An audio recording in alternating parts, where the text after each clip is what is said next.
Senado versus Supremo, a luta do ano. Começa agora, Brasília já. Bom dia, Rodolfo. Tudo bem, Alexandre? Bom dia, amigas, amigos. Estamos aí iniciando um dia com uma brincadeira, lembra até os tempos de Rocky Balboa, porque o presidente do Senado, para você que está nos acompanhando e já tem visto aqui algumas análises que nós fizemos, Rodrigo Pacheco, senador por Minas Gerais, presidente do Senado Federal e também do Congresso Nacional, resolveu disputar uma queda de braço, né, Rodolfo Lago, com o presidente, ou melhor dizendo, a Suprema Corte.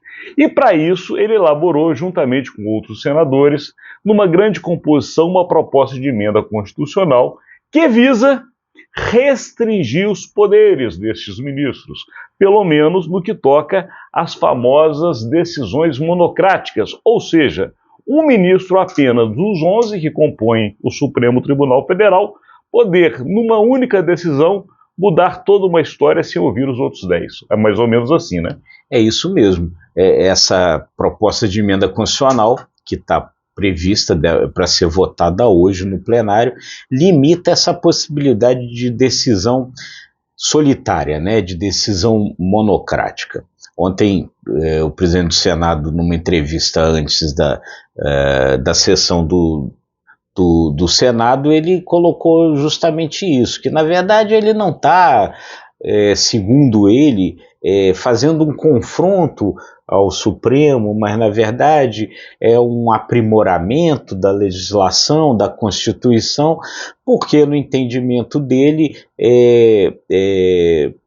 mudanças, decisões que abordam a questão da constitucionalidade, né, ou seja, que o Supremo considere que sejam coisas inconstitucionais, elas não poderiam ser decididas por uma única pessoa, mas sempre pelo colegiado. Então diz que a decisão é nesse sentido, mas a verdade é que é uma marcação de posição, porque o Senado ficou muito incomodado, principalmente a ala de oposição, a ala mais ligada aí à questão de costumes e tal, com as coisas que a ex-presidente do Supremo, Rosa Weber, colocou em votação nos seus últimos dias, antes de se aposentar, nos seus últimos dias como presidente do Supremo, quando ela colocou em votação o marco temporal das terras indígenas, legalização do aborto, a legalização do consumo da maconha, tudo isso então começou a gerar reações do Senado. O Senado trabalhou para aprovar aquele projeto, determinando o marco temporal. O próprio Rodrigo Pacheco apresentou uma PEC que ainda não foi votada, para criminalizar todo tipo de entorpecente, a questão do aborto, enfim, todas essas questões começaram a gerar uma reação do Senado, que culminou com essa coisa da PEC que está para ser votada hoje. E tem outro pano de fundo, que também acaba fortalecendo essa disputa entre os dois poderes, que é justamente a necessidade de Rodrigo Pacheco mostrar não somente para o seu eleitorado em Minas Gerais, mas também para os seus pares no Senado da República, que ele não tem a mesma complacência, para usar um termo muito tranquilo, que estão colocando nele. Porque, pelo outro lado, o Arthur Lira está virando um trator. Ele passa e leva tudo, consegue tudo que pede. Os deputados estão felizes, vivendo no céu. E a gente é de uma época que falava que o céu da política era o Senado. Inverteu o jogo, Rodolfo. Exatamente. Então ainda tem essa outra questão. Uma pressão muito forte sobre o Rodrigo Pacheco, vinda principalmente ali do final do primeiro semestre, início do segundo semestre, é onde os senadores começaram a verificar isso. Um Senado muito dócil, não conseguia nada.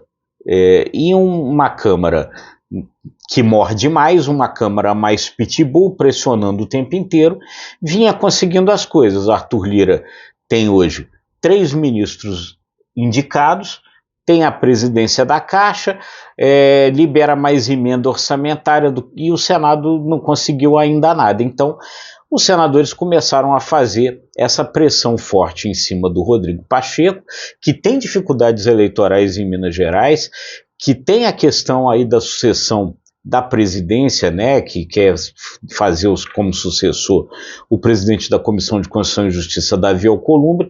Todas essas coisas associadas levaram o Senado a subir esse patamar e começar a jogar mais duro ali com os demais poderes. Mas vamos falar agora de forma prática o que virá daqui para frente, até porque o nosso tempo corre muito rapidamente, a gente nunca consegue falar tudo. De qualquer maneira, é importante.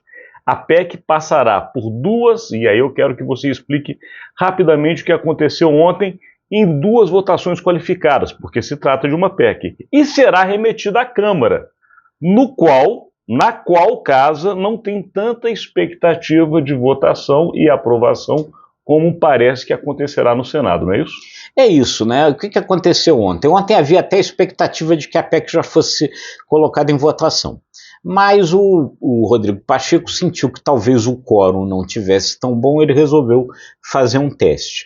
Ele resolveu então colocar em votação o que se chama de regime de calendário especial, que seria pedir aos senadores autorização para que os dois turnos da PEC acontecessem no mesmo dia. Na verdade, era um teste de quórum.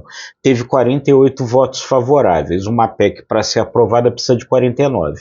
Então, ele fez o teste, ganhou mais um tempo para hoje ele obter um quórum maior, talvez a totalidade dos senadores, e colocar a PEC em votação já nos dois turnos na sessão de hoje. Ela deve ser aprovada no Senado, mas aí ela tem de ir para a Câmara.